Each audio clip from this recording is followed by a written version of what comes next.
안녕하세요. 저는 20살 변선민이라고 하고요. 저는 초등학교 때까지 그레이프시드로 영어를 배웠고 현재는 이화여자대학교에서 영문학을 공부하고 있습니다. Hello, my name is 선민 변 and I learned English through Grapeseed until elementary school. Currently, I'm learning English literature at Ewha University. 그 유치원 프로그램 중에 영어를 배울 때 그레이프시드로 배우는 프로그램이 있어서 처음 접하게 되었고요. 또 유치원에 영어 학원도 있어서 그 학원에서 5학년 때까지 그레이프시드로 영어를 배울 수 있었습니다. 저는 되게 재밌게 영어를 배웠던 것 같아요. 책을 읽고 친구들이랑 선생님이랑 이야기를 하고 활동을 하고 내가 원하는 글을 써내려가는 게 굉장히 재밌었고 영어를 공부한다기보다는 그냥 친구들이랑 재밌게 이야기하고 선생님이랑 대화하면서 내가 소통하고 싶고 말하고 싶은 것을 말할 수 있다는 게 저에겐 굉장히 재밌었던 것 같습니다. 그냥 한국어 책 읽듯이 영어 책을 읽었던 것 같아서 그냥 책 읽는 것 같았고 책 읽는 게 그렇게 매번 재밌지는 않지만 그래도 재밌는 내용이 나올 때는 재밌고 애들이랑 같은 책을 읽으니까 거기에 대해서 얘기도 하고 이러면서 재밌는 기억이 있는 것 같아요. 네, 저희는 영어밖에 못 썼고 한국어를 쓰면 이제 안 되는 그런 상황이었습니다.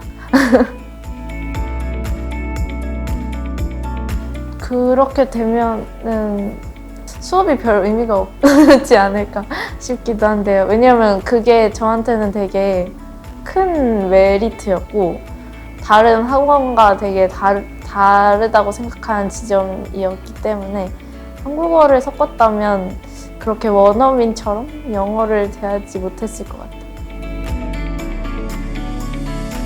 그 우연한 기회로 그레이프시드 선생님이었던 닉을 저희 집에 초대한 적이 있었는데요. 그때 같이 밥도 먹고 여행도 다니면서 즐거운 시간을 보냈는데 제가 그때 선생님하고 되게 자유롭게 이야기도 주고받고 서로 같이 놀면서 좀 자연스럽게 영어를 했던 것 같아요.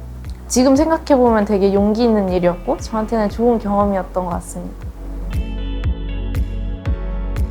저는 그레이프시드를 그만두고 저는 기독교 대안학교를 나왔거든요. 중고등학교를 기독교 대안학교로 나와서 그곳에서 했던 영어 공부가 저에겐 전부였어요. 거기서도 약간 그레이프시드랑 조금 비슷한 방식으로 영어 수업을 진행을 했는데 예를 들자면 저는 중학교 2학년 때 테드 강연을 들으면서 자신의 중학교 생활에 대해서 영어로 강연을 해보기도 하고 어린 왕자를 영어로 연극을 올려보기도 하면서 그런 식으로 좀 그레이프시드랑 어쩌면 비슷한 방식으로 영어를 계속 공부했던 것 같습니다. 수능 영어와 그레이프시드 영어가 영어를 대하는 목적이 서로 다르잖아요. 그레이프시드는 영어를 언어로 대하지만 수능은 문제를 풀기 위해서 언어를 대하니까요. 그래서 이 두 가지 사이에서 되게 혼란을 많이 겪었던 것 같아요. 그레이프시드에서는 영어를 해석 없이 나의 번역 없이 그냥 영어를 영어로 이해할 수 있는데 수능에서는 꼭 그 영어를 한국어로 해석해서 문제를 푸는 작업이 필요해요. 그래서 그렇게 한국어로 번역하는 과정을 하나 더 끼워 넣는 게 저에겐 조금 어려웠던 것 같고요. 그래서 그 문제를 푸는 연습을 계속 하기 위해서 노력을 했어요. 그렇지만 그레이프시드와 제가 지금까지 배웠던 영어 공부가 있었기 때문에 그 문제 지문의 대의를 파악하고 이게 어떤 내용인지 이해하는 데는 어려움이 없었어요. 근데 문제를 풀기가 좀 어려웠던 것 같아요. 대학교에서 공부하는 데는 도움이 된다고 생각해요. 대학교에서 하는 수업 방식이 그레이프시드랑 사실 똑같아요. 왜냐하면 교수님께서 영어로 강의를 하시고 학생들도 질문을 하거나 교수님의 질문에 대답을 할 때 다 영어로 해야 되고 저는 영문학과다 보니 영문학을 읽어야 되잖아요. 그런 것도 그레이프시드에서 하는 RP랑 비슷한 것 같아서 저는 대학교 공부를 하면서는 그레이프시드가 되게 저한테 도움이 되었다고 생각을 합니다. 제가 영문학과를 선택한 이유가 다른 언어에서도 그 언어만 가지고 있는 매력이 있잖아요. 번역기로는 번역될 수 없는 그 언어만 가지고 있는 표현과 그런 말하는 방식들이 굉장히 매력적이라고 느껴지는데 그런 표현 방식을 제가 온전히 이해하고 느꼈을 때 오는 기쁨이 저에게는 되게 큰 것 같고 그게 제가 영어를 지금까지 하면서 가장 좋았던 기억이고 제가 학과를 선택하게 된 계기인 것 같습니다.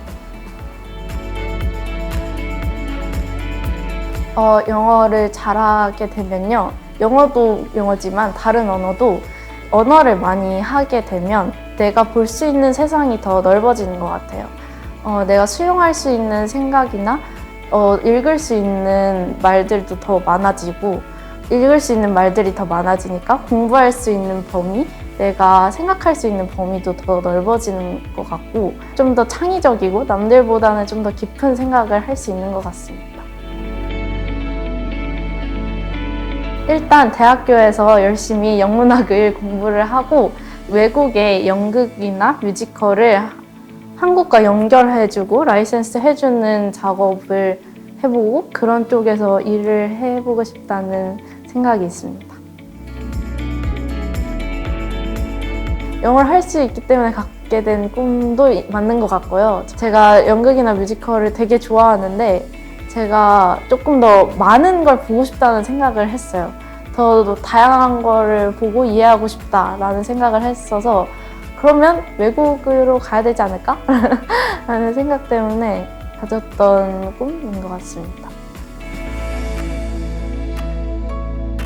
그레이프시드가 없었다면 저는 되게 얇은 영어의 경험을 가졌을 것 같고 지금 하는 대학 공부가 더 힘들었을 것 같아요. 대학은 진짜로 영어로만 이루어져 있기 때문에 그레이프시드의 경험이 없었다면 저에게는 조금 지금의 공부가 더 힘들지 않았을까 생각을 합니다.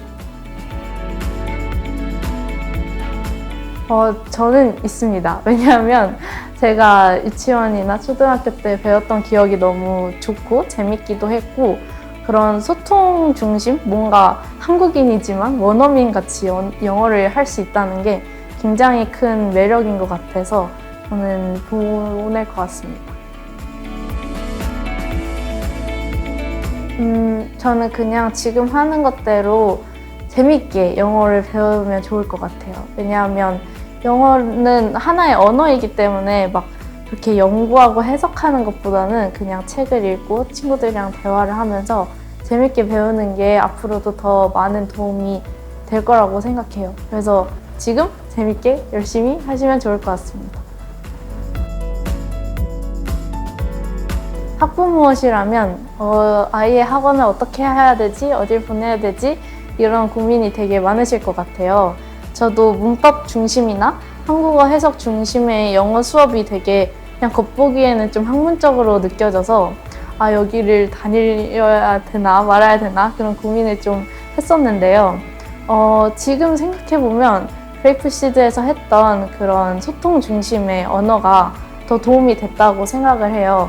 그 대학교 수업이 그레이프시드랑 비슷한 것도 있고 그리고 저는 솔직히 수능 영어는 1년 안에도 완성이 된다고 생각을 해서 그런 문법 중심, 학문 중심의 영어는 그 잠깐의 시험을 통과하기엔 좋지만 앞으로 계속 영어를 배우고 영어를 언어로 사용하기 위해서는 그런 소통 중심의 언어가 더 중요하다는 생각을 합니다.